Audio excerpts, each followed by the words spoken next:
Så! Vi har skrivit en egen låt på typ 5 minuter. Och den är helt pervers. Den är helt pervers. Den är pervers, den är bra. Vi heter Stejka Eita. För er som inte förstår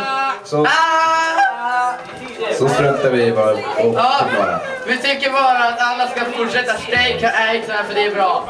Ja. Stejka Eita. Det är underbart! Vad betyder det? Mycket! Mycket! Vad är det?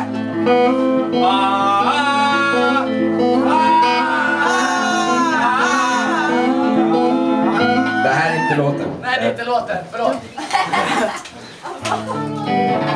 1, 2, 3.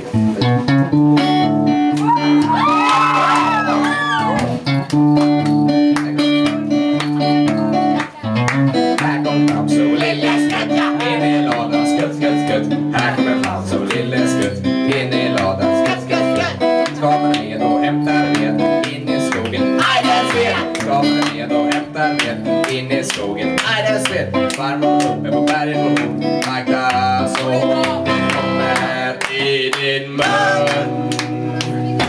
Dom, dom, dom.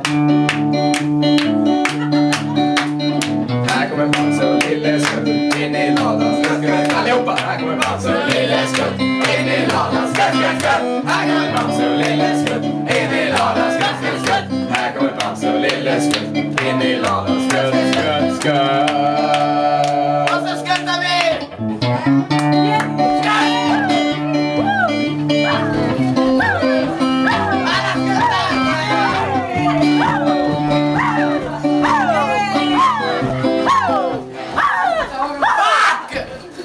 What? Jag stängde av. Blä! Nej.